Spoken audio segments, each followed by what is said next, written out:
Last time पे हमने chemical bonding पढ़ा था कि आयनिक बॉन्ड बनने के लिए क्या क्या हमें कंडीशन होना चाहिए। तो एक एटम जो है अपना इलेक्ट्रॉन्स लूज करता है और दूसरा इलेक्ट्रॉन्स गेन करता है, यानी एक मेटल होता है और एक नॉन मेटल होता है। तो हम बात करें एग्जाम्पल, अगर हम एग्जाम्पल ले, अगर हम एग्जाम्पल के बारे में बात करें, एग्जाम्पल ऑफ आयनिक बॉन्ड, अगर हम एग्जाम्पल के बारे में बात करें कि आयनिक बॉन्ड कौन है, तो देखो यहाँ पर ध्यान से, लिथियम, सोडियम, पोटेशियम, रिबिडियम और सीजियम, ये एस ब्लॉक के एलिमेंट है और एस ब्लॉक के एलिमेंट मेटल होते हैं। ठीक है, अब एक मैं हैलोजन ले रहा हूँ, हैलोजन में पहला मैं फ्लोरीन ले रहा हूँ। ठीक है, तो अब कंपाउंड बनाएंगे, ये मेटल है और ये सब क्या है, नॉन मेटल। तो लिथियम पे चार्ज क्या होता है, प्लस, और फ्लोरीन पे चार्ज क्या होता है, तो क्या बन जाएगा बॉन्ड, LiF, लिथियम फ्लोराइड। मैं डायरेक्ट बॉन्ड बना दूं तो बॉन्ड बन जाएगा लिथियम फ्लोराइड। अब ये अगर सोडियम प्लस है और ये माइनस है तो क्या बन जाएगा, सोडियम फ्लोराइड। अगर K प्लस है और S माइनस है, पोटेशियम फ्लोराइड।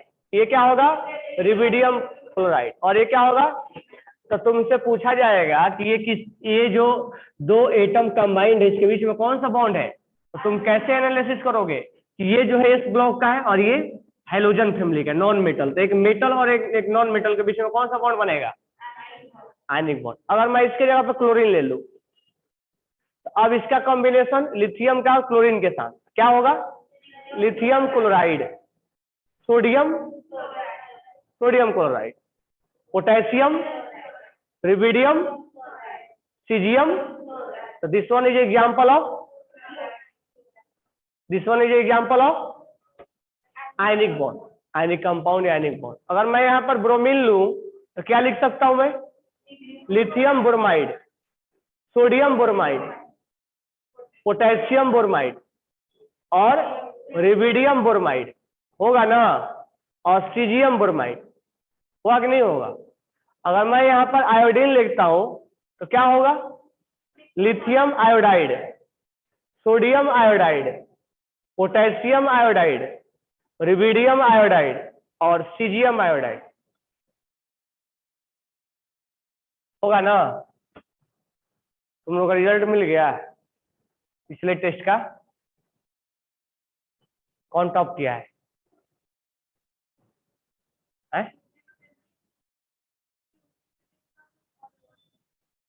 चलो बताते हैं लास्ट में। तो ये जितने भी एग्जाम्पल लिखा हुआ है किसके एग्जाम्पल है, तो कैसे समझ में आएगा, one element belongs to S block and another element belongs to P block. अगर दोनों पी ब्लॉक का होगा तो कोवैलेंट होगा, अगर एक एस ब्लॉक का और एक पी ब्लॉक का होगा तो क्या होगा, आयन। क्लियर। अब देखो यहां पर ध्यान से, अब मैं अल्कलाइन अर्थ मेटल के साथ बनाता हूं, बेरिलियम के साथ। अरे बेरिलियम के साथ बना लो,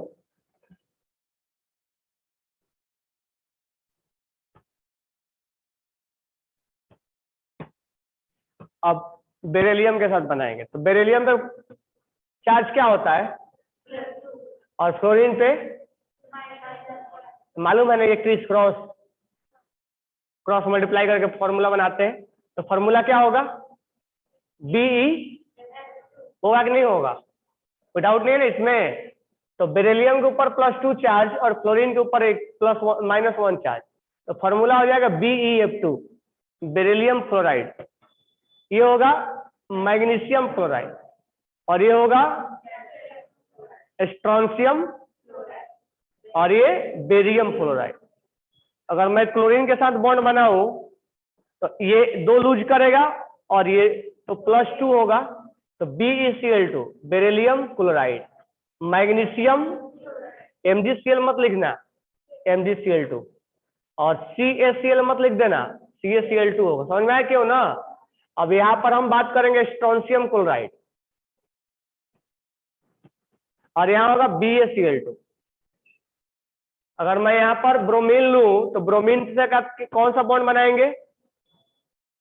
ब्रोमीन BeBr2, MgBr2, CaBr2 और SrBr2 और क्या होगा? BaBr2, barium bromide. अगर मैं यहाँ पर आयोडीन के साथ बनाऊं तो BeI2, MgI2 और SrI2 और CaI2 और यहाँ SrI2 और यहाँ BaI2। ये जितने भी लिखा हुआ है सब के सब किसके एग्जाम्पल है? हाँ, तो एक S ब्लॉक से बिलोंग कर रहा है और एक P ब्लॉक से, तो एक मेटल और एक नॉन मेटल है। तो इस तरह से हम एग्जाम्पल को बता सकते हैं कौन आयनिक बॉन्ड है, कौन कोवैलेंट। अगर P और P में कंबाइंड होगा तो कोवैलेंट होगा, अगर S और P कंबाइंड होगा तो कौन सा बॉन्ड होगा? आयनिक होगा। पहले इसको लिखो फिर आगे बात करते हैं।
इसका PDF नहीं मिला है ना?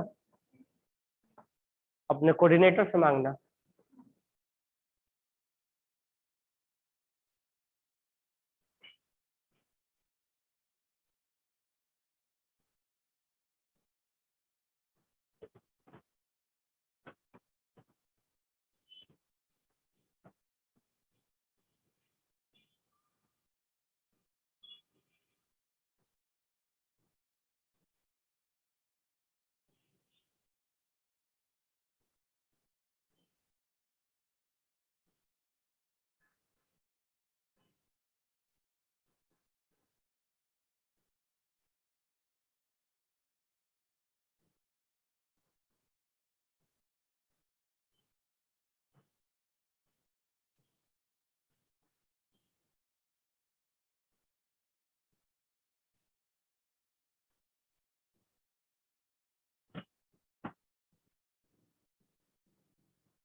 लिख लिए?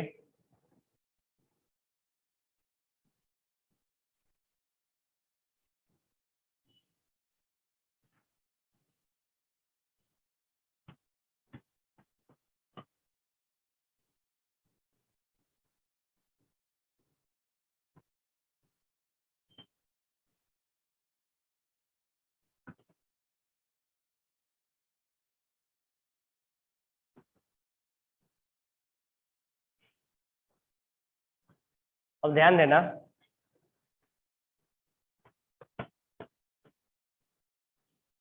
अब हम एक और एलिमेंट लेते हैं। जैसे हमने फ्लोरीन, क्लोरीन, ब्रोमीन और आयोडीन लिया, तो अब हम एक दूसरा एलिमेंट लेते हैं, ऑक्सीजन। तो तुम पहले लिथियम के साथ बॉन्ड बनाओगे और मुझे बताओगे कि कंपाउंड कौन सा बनेगा और बॉन्ड का नाम क्या है, आयनिक। ठीक है, तो जैसे ये मैंने एग्जांपल लिया, अब ऑक्सीजन के साथ लेते हैं। तो एक मैं बना के बता रहा हूं, बाकी तुम बनाओगे। देखो, जैसे मान लो लिथियम है, तो लिथियम पे चार्ज +1 होता है और ऑक्सीजन पे चार्ज 2 गेन करता है, तो ये लूज करेगा, ये गेन करेगा, मल्टीप्लाई कर देंगे ये हो जाएगा लिथियम 2O, तो लिथियम ऑक्साइड हो जाएगा ये। तो इस तरह से अगर हमें बॉन्ड बनाना होगा तो कैसे बनाएंगे? लिथियम ऑक्साइड, सोडियम, पोटेशियम, रिबिडियम, ये कौन सा बॉन्ड बनाएगा? Ionic bond. एक मेटल और एक, अगर हमें बेरिलियम के साथ बनाना है तो बेरिलियम पे चार्ज क्या होता है और ऑक्सीजन पे चार्ज, तो क्या हो जाएगा? Be2, 2 से डिवाइड कर देंगे तो क्या बन जाएगा? Beryllium, magnesium, calcium, strontium, barium, clear. अगर हमें यही बॉन्ड बनाना होता हाइड्रोजन के साथ, हाइड्रोजन भी एक नॉन मेटल है ना, हाइड्रोजन क्या है? तो अब यहां पर लिथियम पे चार्ज क्या होता है और हाइड्रोजन पे चार्ज जो प्लस भी होता है, लेकिन जब वो मेटल के साथ अटैच होगा तो चार्ज क्या होगा? माइनस, क्योंकि जब ये लूज करेगा तो इसको गेन करना पड़ेगा ना। हाइड्रोजन पे प्लस भी होता है और हाइड्रोजन पे, तो जहां आयनिक होगा वहां माइनस होगा, क्योंकि जब लूज करेगा तो हाइड्रोजन को क्या करना पड़ेगा? गेन, और हाइड्रोजन क्या है? Non metal. तो हम लिखेंगे लिथियम हाइड्राइड, इसको हम बोलते हैं lithium hydride. Sodium, potassium, rubidium, caesium, अब इनके बीच में कौन सा बॉन्ड बना हुआ है? तुम्हें हमने ऑक्सीडेशन स्टेट में टीच किया था कि मेटल पे प्लस होगा जब हाइड्रोजन मेटल के साथ अटैच होता है, जब हाइड्रोजन मेटल के साथ अटैच होता है तो हाइड्रोजन पे चार्ज क्या होता है? -1 होता है कि नहीं होता है? अब यहां हम बॉन्ड बनाएंगे बेरिलियम के साथ, तो बेरिलियम पे चार्ज क्या होगा? बेरिलियम पे चार्ज क्या होगा? +2, और हाइड्रोजन पे चार्ज क्या है? बॉन्ड क्या बनेगा? BH, beryllium hydride, BeH। कौन सा बॉन्ड बना है दोनों में? Magnesium hydride, calcium hydride, strontium hydride, और क्या बना है? तो ये कौन सा बॉन्ड बना है? आयनिक। तो this one is example of आयनिक, तो लिख लो।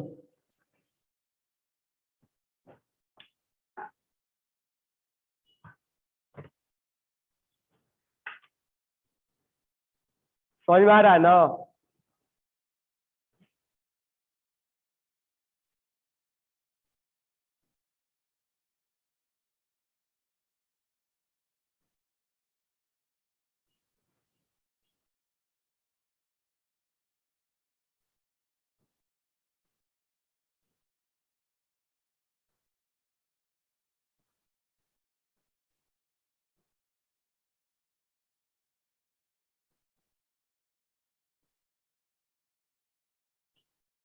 When a metal is combined with non-metal, it form ionic bond.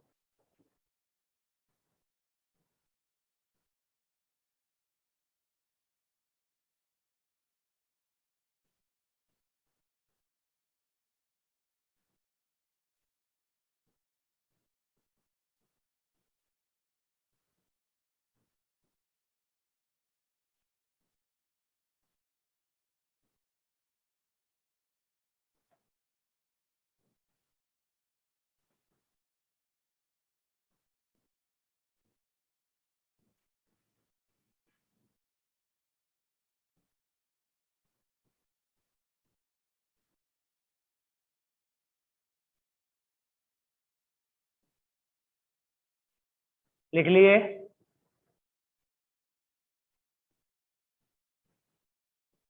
Non metal और नॉन मेटल में कौन सा बॉन्ड बनता है?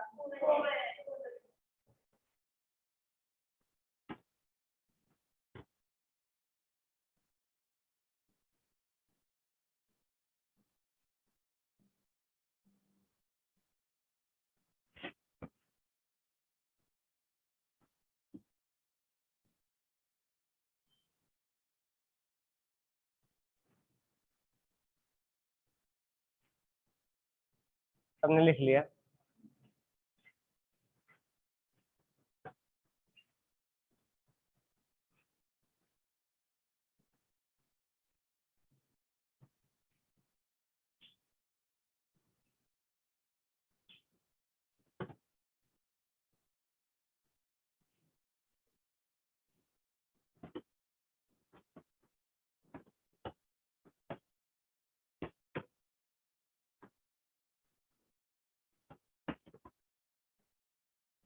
नेक्स्ट देखो ध्यान से। नेक्स्ट है, अगर इसका बॉन्ड हम बनाए सल्फेट के साथ, सल्फेट आयन, इसको बोलते हैं सल्फेट आयन। अब मुझे बताओ कि सल्फर और ऑक्सीजन में कौन सा बॉन्ड बना होगा? सल्फर और ऑक्सीजन में कौन सा बॉन्ड बना होगा? कोवैलेंट, क्योंकि sulphur is a non metal, P block. अगर पी ब्लॉक का दोनों आया है ना, तो सोच लो कि नॉन, उसमें कोवैलेंट है। अब ध्यान देना, अब हमें इसका पे चार्ज है और हमें इसका लिथियम के साथ बॉन्ड बनाना है। तो लिथियम के साथ बॉन्ड बनाना है तो लिथियम पे चार्ज क्या होता है और यहाँ चार्ज क्या है? तो इस दोनों में, यानी सल्फेट में और लिथियम में कौन सा बॉन्ड बनेगा? इस दोनों में आयनिक बॉन्ड बनेगा, लेकिन इसमें कौन सा बॉन्ड बनेगा? यानी लिथियम सल्फेट में, इसमें लिथियम में और इस सल्फेट में आयनिक है, और इन बिटवीन सल्फेट में कौन है? कोवैलेंट। यानी लिथियम सल्फेट में दो टाइप का बॉन्ड हो गया, आयनिक भी और है या नहीं है? तो हम यहाँ बॉन्ड बनाएंगे कैसे? अब डायरेक्ट बना सकते हैं, लिथियम सल्फेट, लिथियम और सल्फेट में कौन सा बॉन्ड है? सोडियम सल्फेट कौन सा बॉन्ड है?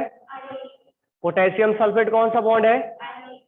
रिविडियम और सीजियम, है ना? है या नहीं है?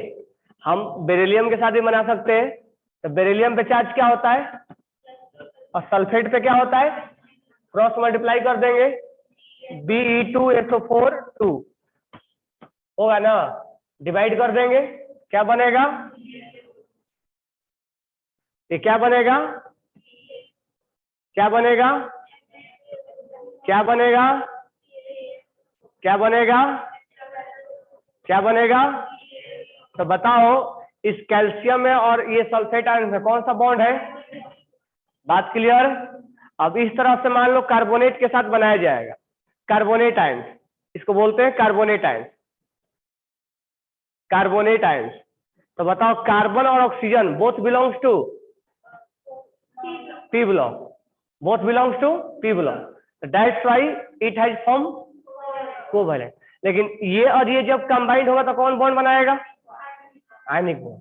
यानी इसमें और इसमें आयनिक बॉन्ड का फॉर्मेशन होगा, यस और नो? तो मैं सल्फेट का लिख दिया हूं, अब तुम कार्बोनेट को लिखोगे कैसे? Li2CO3, एक मैं लिख दे रहा हूं, और इधर लिखोगे BeCO3, बेरिलियम बेरिलियम कार्बोनेट और लिथियम कार्बोनेट, इसके आगे तुम लिखोगे और तुम बताओगे कि this one is example of ionic.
यानी हाइड्राइड हो, ऑक्साइड हो, या हेलाइड हो, हेलोजन, या कार्बोनेट हो, सल्फेट हो, सब कौन सा बॉन्ड बनाएगा एस ब्लॉक के साथ? यानी एस ब्लॉक बनाने में, आयनिक बॉन्ड बनाने में एस ब्लॉक का होना जरूरी है।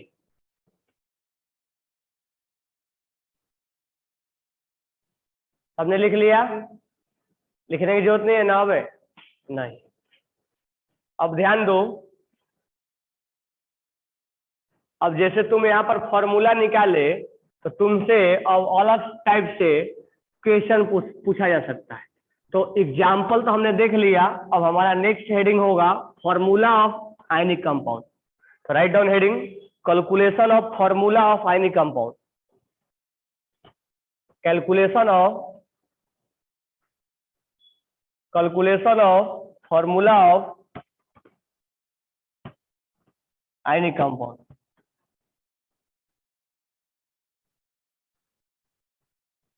यानी आयनिक कंपाउंड का हम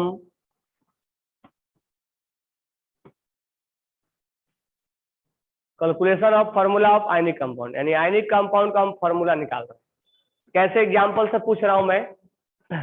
जैसे मान लो यहाँ एग्जांपल में दिया ए का कॉन्फ़िगरेशन दिया 1s2 2s2 2p6 और 3s2, ठीक है। और बी का दिया है 1s2 2s2 और 2p4, ठीक है। तो बताना है find the formula, find the.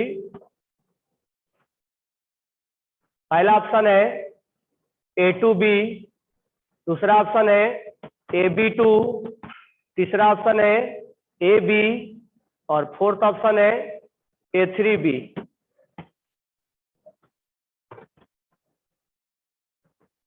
A4B2।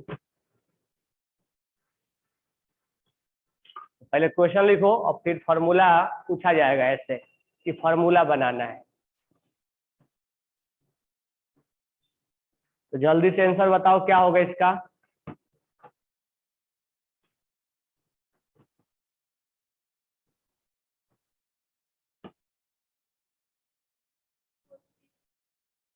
क्या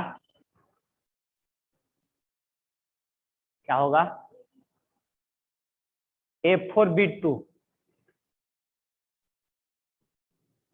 किसका किसका है A4B2?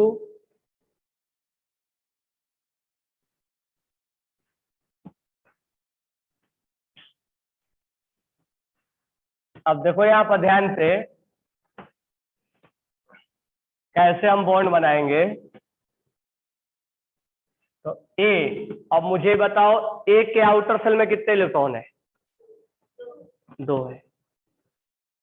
तो ए कितना इलेक्ट्रॉन्स लूज करके इसका ऑक्टेट कंप्लीट हो जाएगा? नहीं तो दूसरे तरह से देखोगे तो ये Mg ये क्या है? Mg है ना। तो Mg 2 इलेक्ट्रॉन्स लूज करके क्या बन जाता है? Inert gas. और ये आउटर सेल में इसके कितने इलेक्ट्रॉन है? 4 है। इसके आउटर सेल में कितने इलेक्ट्रॉन है? 4 है कि 6 है? 4 क्यों बोल रहे हो? आउटर सेल मतलब ये दोनों हो गया ना। इसके आउटर सेल में 6 इलेक्ट्रॉन ना। ये ऑक्सीजन का कॉन्फ़िगरेशन है। इसके आउटर सेल में कितने इलेक्ट्रॉन? केवल ये मत जोड़ो, ये भी 2 और 2 है। आउटर सेल बोला जा रहा है तो सेल का मतलब क्या हुआ? सेल में केवल पी है, आउटर सेल ये है, तो केवल तुम पी का क्यों बता रहे हो? एस का नहीं बताओगे? एस भी तो आउटर सेल में है। तुमसे आउटर ऑर्बिटल थोड़े पूछा जा रहा है, आउटर सेल पूछा जा रहा है। तो यहाँ 2 इलेक्ट्रॉन है और यहाँ 4 है, तो तुम केवल बोलोगे 4 है, इसका भी नाम लोगे ना। यहाँ पर आउटर सेल में कितने इलेक्ट्रॉन है? 6। इसमें 6 इलेक्ट्रॉन है। हाँ, इसमें 6 में से 2 एस में है, 4 पी में, वो अलग मैटर है।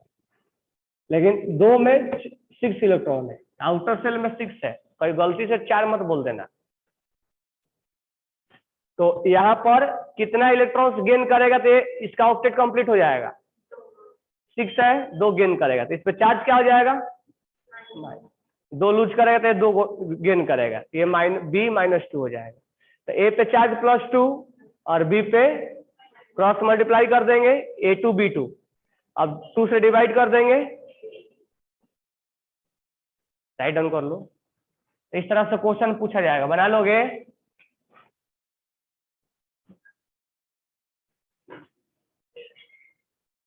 गिर ही गया होता है।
बताओ फॉर्मूला।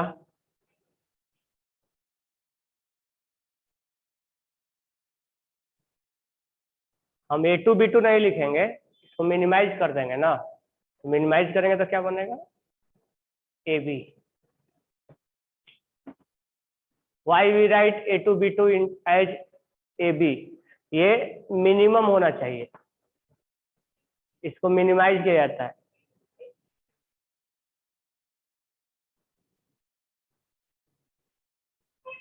इंपेरिकल फॉर्मूला आगे पढ़ाएंगे, 2 से डिवाइड कर दिया जाएगा, ये मिनिमम प्रोपोर्शन में होना चाहिए। क्या होगा ये? इस पे चार्ज कितना होगा और इस पे चार्ज +3 के -3, तो फॉर्मूला क्या होगा?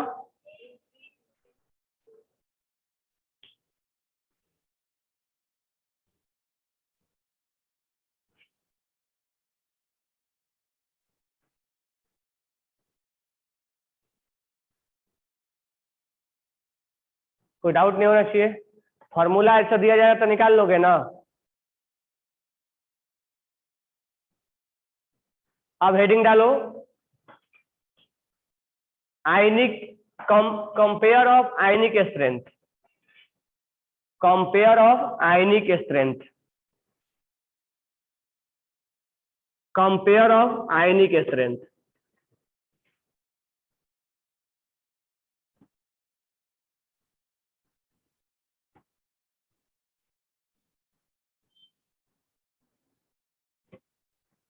स्ट्रेंथ,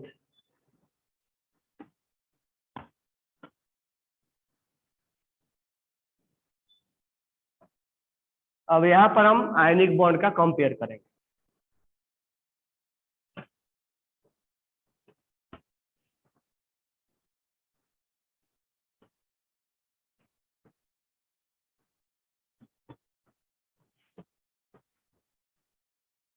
अब ध्यान देना, यहाँ lithium chloride, sodium chloride, potassium chloride, rubidium chloride और सीजियम क्लोराइड, इन दोनों के बीच में आयनिक बॉन्ड बना हुआ है।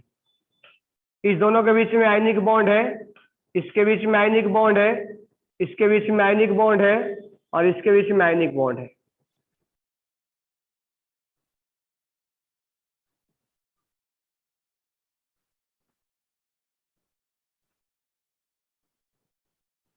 ठीक है। अब जो इनके बीच में, दो एटम के बीच में जो आयनिक बॉन्ड है, अब ऐसा तो नहीं है ना कि यहाँ जो बॉन्ड बना हुआ है वो इक्वल स्ट्रेंथ का है। ये इसका जो अट्रैक्शन है, यानी आयनिक बॉन्ड का जो स्ट्रेंथ है और यहाँ जो स्ट्रेंथ है वो इक्वल है, ऐसा नहीं है ना।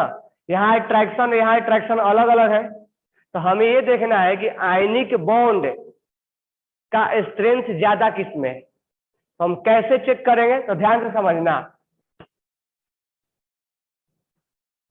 आयोनिक बॉन्ड स्ट्रेंथ या करेक्टर, किसमें आयनिक बॉन्ड का करेक्टर ज्यादा है या कौन आयनिक बॉन्ड किसमें ज्यादा है। ठीक है, हेडिंग डालना आपको। हेडिंग और क्या डालोगे, हेडिंग लिखे ना, compare of ionic bond strength या उसका करेक्टर। अब ध्यान दो, इसमें आयनिक बॉन्ड, इसमें भी आयनिक बॉन्ड, तो सब में इक्वल आयनिक बॉन्ड तो होगा नहीं। तो हम इसमें ये चेक करेंगे कि जो जल्दी, अच्छा तुम क्या चाहोगे, इलेक्ट्रॉन जो एटम है वो जल्दी अपना इलेक्ट्रॉन लूज कर दे या देर से लूज करे। अगर बॉन्ड बनाना है तो क्या चाहोगे, जल्दी इलेक्ट्रॉन्स लॉस कर दे। और जल्दी इलेक्ट्रॉन्स लॉस करने के लिए मान लो लिथियम को भी इलेक्ट्रॉन्स लॉस लूज करना है और सीजियम को भी लूज करना है, कौन जल्दी इलेक्ट्रॉन लूज कर देगा, क्यों सीजियम कर देगा, उसका साइज ज्यादा है। तो तुम क्या चाहोगे कि हमें इलेक्ट्रॉन्स निकालने में परेशानी हो या आसानी से निकल जाए, तो कौन से जल्दी निकालेगा इलेक्ट्रॉन, सीजियम या लिथियम। यानी आयनिक स्ट्रेंथ देखने के लिए हमें ये देखना पड़ेगा कि फास्ट इलेक्ट्रॉन्स कौन सा लूज कर रहा है, जल्दी से इलेक्ट्रॉन्स लूज कर दे। और ये भी देखना पड़ेगा कि फास्ट इलेक्ट्रॉन्स कौन सा गेन कर रहा है। लेकिन एक चीज ध्यान रखना कि जब तुम लूज का कंपेयर करोगे तो गेन वाला कॉमन होगा, और जब गेन का कंपेयर करोगे तो लूज वाला कॉमन होगा। अब दोनों एक साथ मिक्स नहीं दे दिया जाएगा ना कि बताओ LiCl में और CSF में क्या है। अब इसमें कॉमन नहीं है ना, कौन गेन करे, तो एक कॉमन दिया जाएगा हमेशा। या तो तुम्हें ऐसा दे दिया जाएगा कि अब बताओ, या तो तुम्हें ऐसा दे दिया जाएगा कि अब बताओ, या तुम्हें ऐसा दे दिया जाएगा।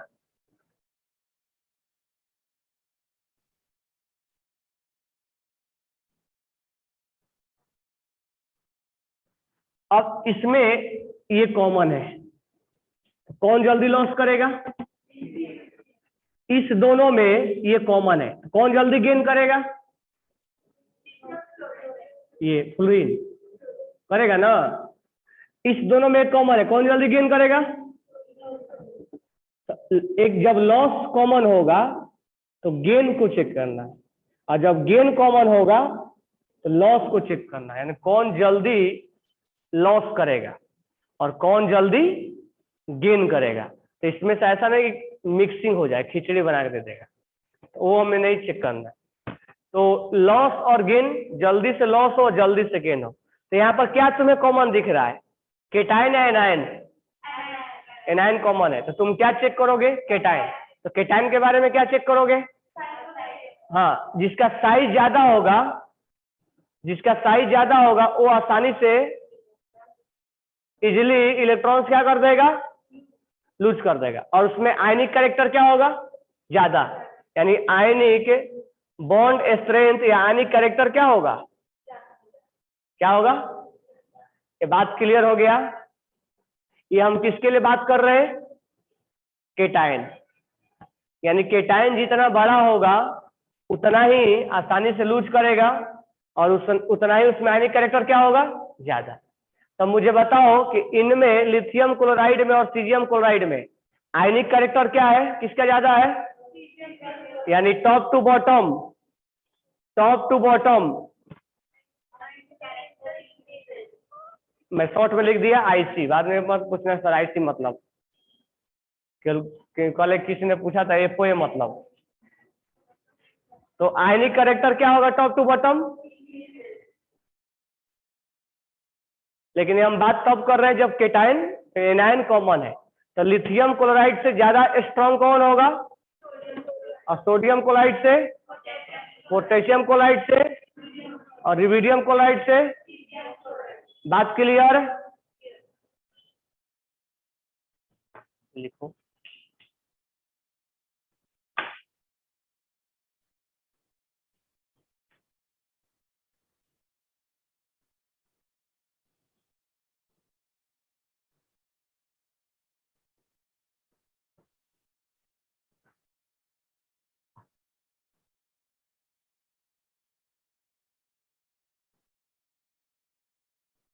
तुम दोनों का बैच एक में हो जाता है, एक ही बार पढ़ाना पड़ता है, 2 बार पढ़ाना पड़ रहा है।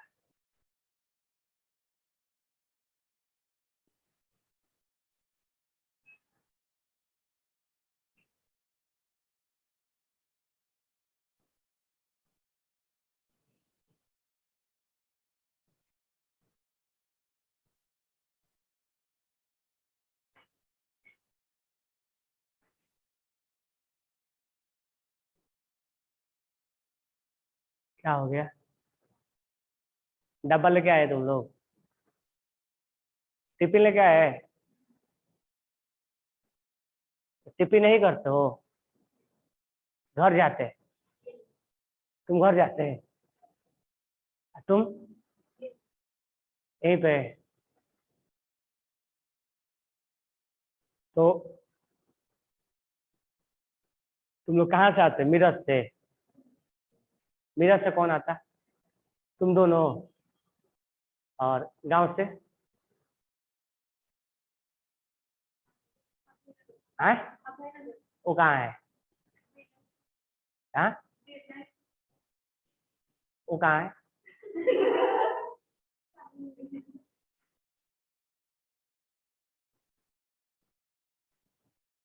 कॉलेज कौन की तरफ क्या?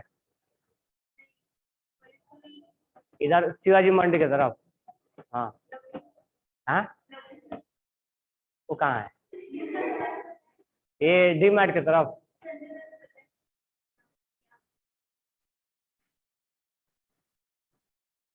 नगर नहीं पता है, लेकिन सब जान, मैं घूम लिया हूँ। मैं सांगली से हूँ।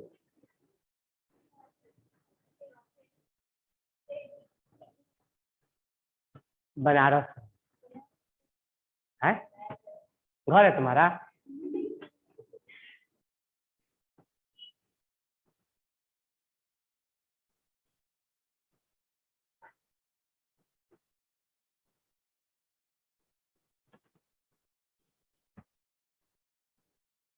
सांगली में फिर से लॉकडाउन लग रहा है? जिंदगी लग रहा है कि अब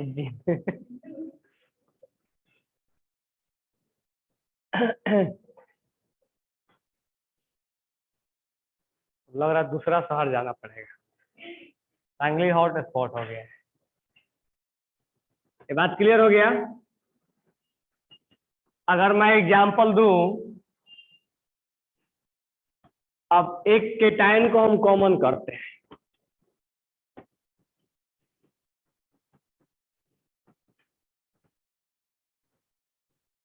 अब केटाइन को कॉमन करते हैं। जैसे मान लो सोडियम को कॉमन किया, sodium fluoride, sodium chloride, sodium bromide और सोडियम आयोडाइड। तो मुझे बताओ इसमें आयनिक कैरेक्टर किस में ज्यादा है? सोडियम सोडियम आयोडाइड में या सोडियम फ्लोराइड में? क्लोराइड में, आयोडाइड में? तो हमारा आंसर है सोडियम आयोडाइड में। वो गलती है, सोडियम फ्लोराइड में। क्यों सोडियम फ्लोराइड में होगा? अरे जल्दी लॉस और जल्दी गेन। लॉस करने वाला क्या है? सेम, कॉमन है। तो गेन कौन जल्दी करेगा? क्लोरीन या आयोडीन? क्लोरीन करेगा ना, आयोडीन करेगा गेन? गधेड़े, क्लोरीन करेगा कि आयोडीन करेगा? क्लोरीन करेगा ना। लॉस ये करता है बॉटम वाला, गेन जल्दी कौन करता है? ऊपर वाला।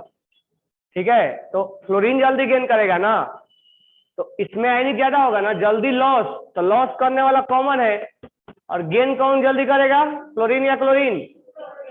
क्लोरीन। इसीलिए आयनिक करेक्टर अब इस केस में क्या होगा?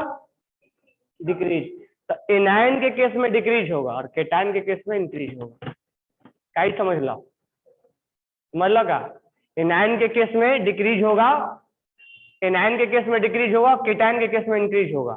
ठीक है, अभी तो एसएफसी भी नहीं जा सकते, एसएफसी बंद है ना, सब ये पता करके रखती है। उधर से आते क्या?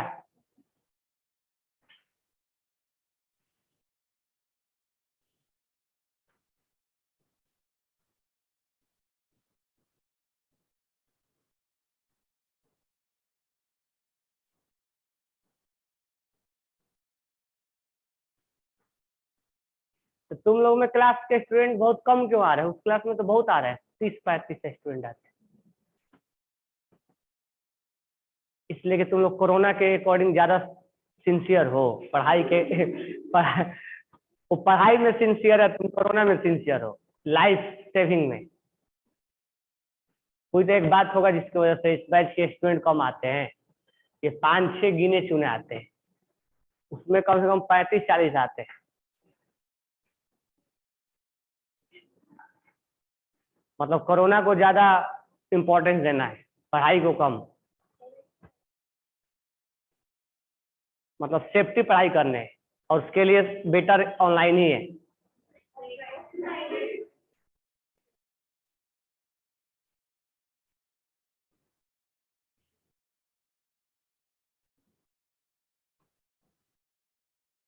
अब तुम बता सकते हो ना कि आईनी के कैरेक्टर किस में ज्यादा है, किस में कम होगा।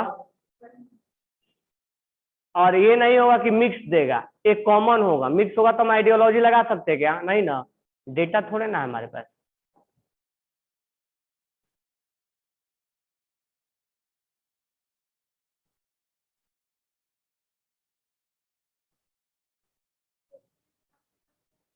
क्या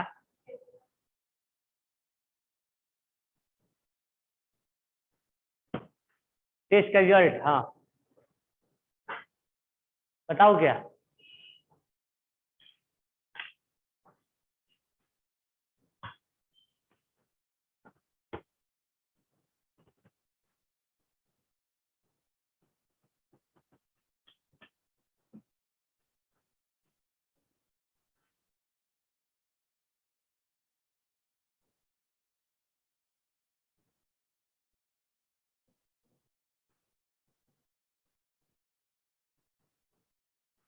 टेस्ट का जो रिजल्ट है 22 जून को,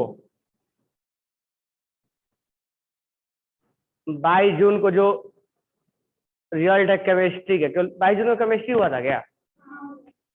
उसमें पहला नंबर है नंदिनी, आउट ऑफ है। और तुम्हारा ही नहीं है, केवल 10 जने का आउट ऑफ है। दूसरा है सलोनी है, सलोनी का भी आउट ऑफ है। प्रांजलि का भी आउट ऑफ है। रोहन का भी आउट ऑफ है। कोमल का भी आउट ऑफ है। और प्रसाद कदम का भी आउट ऑफ है। और सानिया का भी आउट ऑफ है। उसके बाद संकेत जादव का आउट ऑफ है। ठीक है,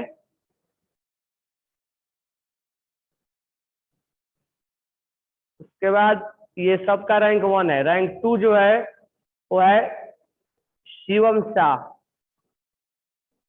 उसके बाद अनिकेत, इनका 115 है। ये तो बात रहा केमिस्ट्री में। अब हम बात कर लेते हैं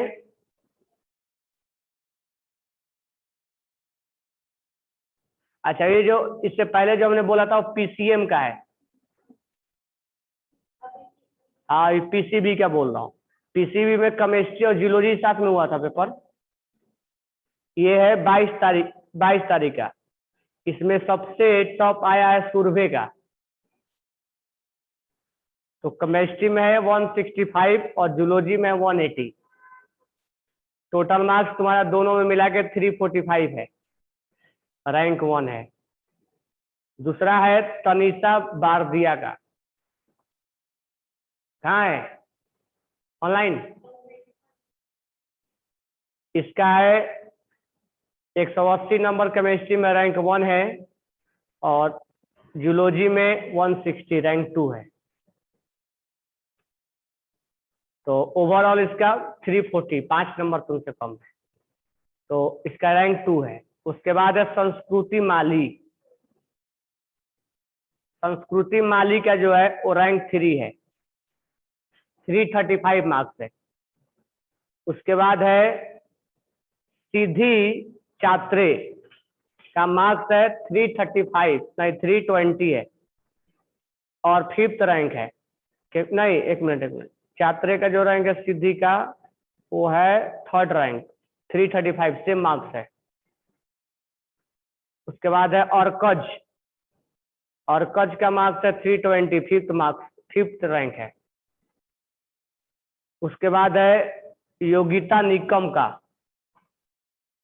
योगिता निकम का जो है नेक्स्ट रैंक है। उसके बाद है आदित्य सेठे, उसके बाद है अंकिता, उसके बाद है एक है अंकिता सेठे और एक है अंकिता सरनाथन, सरनाथन, एक है विराज। उसके बाद है विश्व दर्शन, उसके बाद है सानिया, उसके बाद है अनुष्का कोहली, उसके बाद श्रेया, श्रेया साबले, उसके बाद स्वाति चौगुले, ईश्वरी, उसके बाद संजीवनी। अब नहीं बताएंगे आगे। तुम्हारा रैंक 1 आया है पीसीएम में, उसके बाद बारदिया का है पीसीबी में, उसके बाद बारदिया का आया है।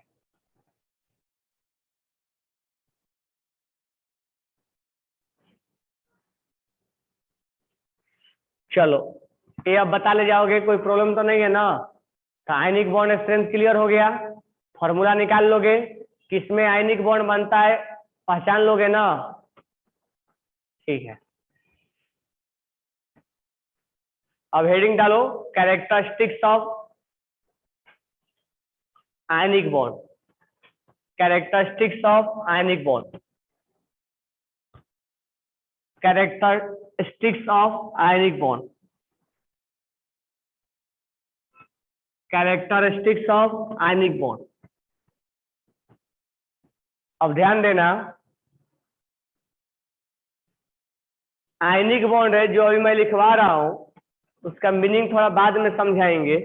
आयनिक बॉन्ड जो बनता है, जैसे मान लो MgCl2 है, तो आयनिक बॉन्ड जब बनता है तो उसका डायरेक्शन नहीं होता है कि ये इस डायरेक्शन में बॉन्ड बना, ये इस डायरेक्शन में बॉन्ड बना, लेकिन कोवैलेंट का डायरेक्शन होता है। तो उस डायरेक्शन के वजह से ये एक्स में बन रहा है, वाई में बन रहा है, जेड में बन रहा है, उस डायरेक्शन की वजह से उसमें ज्योमेट्री निकाला जाता है। अब बोला जाता है कि वाटर का बेंट शेप है, BCl3 ट्रायगोनल प्लेनर है, स्क्वायर पिरामिडल है, लेकिन हम आयनिक कंपाउंड को हम नाम नहीं देते कि ये टेट्राइडल है, ये बेंट है, ये लिनियर है, क्योंकि इसमें आयनिक जो बॉन्ड बनता है वो बॉन्ड डायरेक्शनल नहीं होता है। थोड़ा इसका मीनिंग बाद में समझाएंगे जब हम कोवैलेंट बॉन्ड पढ़ेंगे तब। तो राइट डाउन, आयनिक बॉन्ड को हम एक और नाम से जानते हैं, क्या बोलते हैं इसको?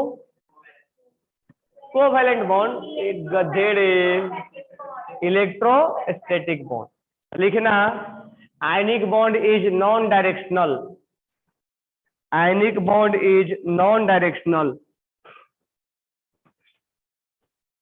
ionic bond is non-directional. That's why we cannot study about ionic bond is non-directional. That's why we cannot study about. That's why we cannot study about geometry of the compound. That's why we cannot study about geometry of the compound and isomerism of the compound. Isomerism, geometry मतलब वही जो अभी बता रहा था ना, tetrahedral bent, वो geometry होता है, geometry of the compound and isomerism. तुम्हारा नाम क्या है? तुम्हारा मार्क्स कितना आया पीसीए में? पीसीबी 240 मार्क्स आया, तुम्हारा 3, 100 नंबर का डिफरेंस है।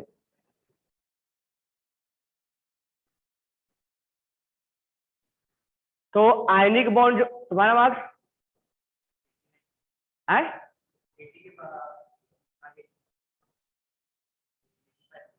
85 मार्क्स आया है, ओनली 85। मैं पूरा बोल रहा हूँ। केमिस्ट्री एक ही पेपर हुआ था क्या तुम लोग का? एक ही पेपर हुआ था। कौन बोल रहा है बाय बाय? अभी टाइम है ना? Ionic bond is non directional, that's why we can not study about geometry of the compound and isomerism, जबकि कोवैलेंट में सब चीजें स्टडी किया जाता है। ये सब मीनिंग थोड़ा बाद में बताएंगे कि ज्योमेट्री का और मीनिंग क्या होता है। नेक्स्ट पॉइंट लिखो। In ionic bond electrostatic force of attraction is applied. In ionic bond electrostatic force of attraction is applied. Electrostatic force of attraction is applied.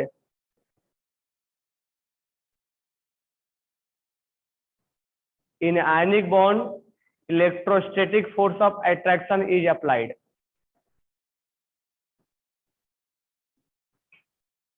Next लिखना,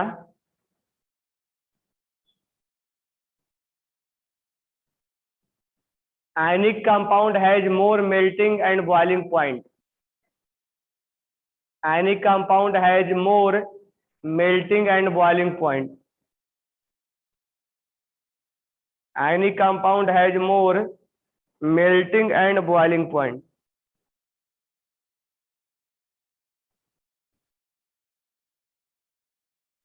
Ionic compound has more melting and boiling point.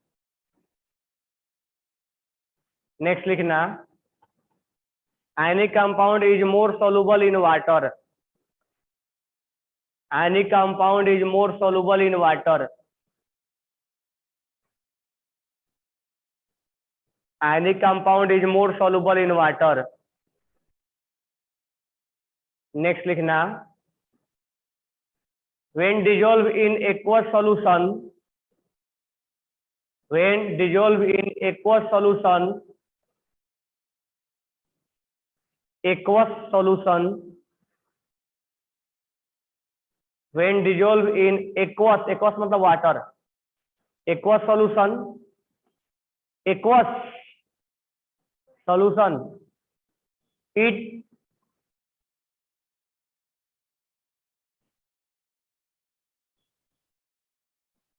conduct electricity. It conduct electricity.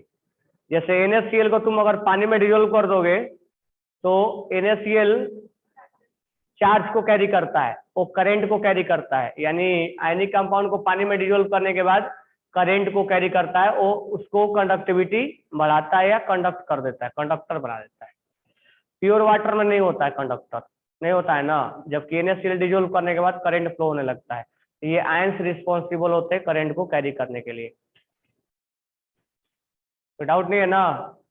तो ionic compound का melting point जो बहुत ज्यादा होता है, aqua और aqueous, aqua और एक्वस, एक्वस बोलते हैं। एक्वा कोई पानी थोड़े है कि एक्वा गार्ड लगा दिए, केमिस्ट्री है ना। रोनाल्डो बन रहे हो क्या? कोक नहीं, एक्वा।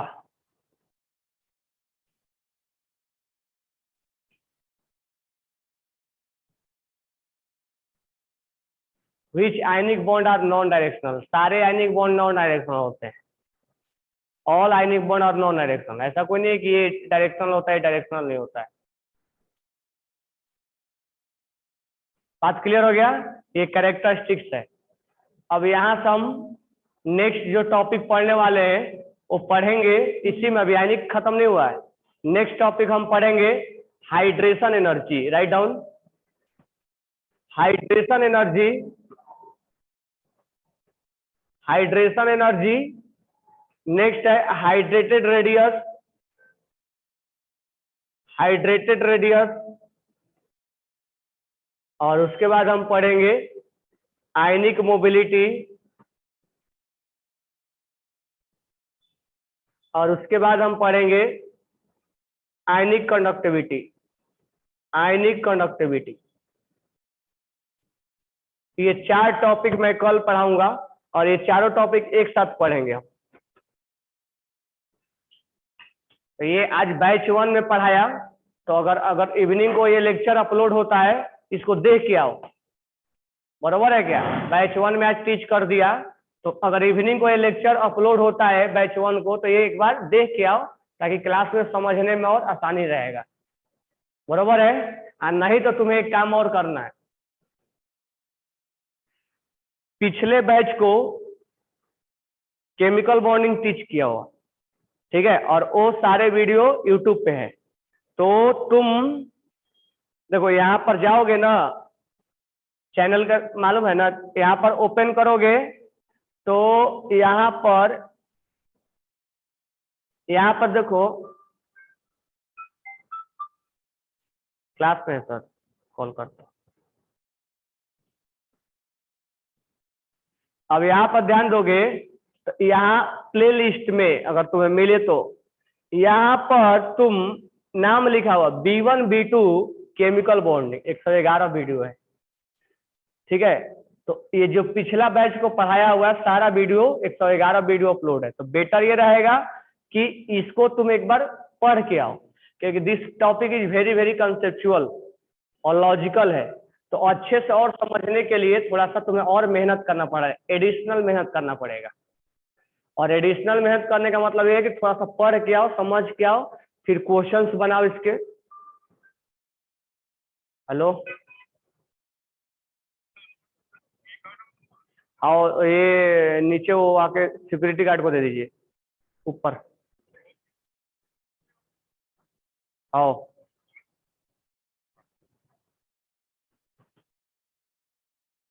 समझ में आ गया?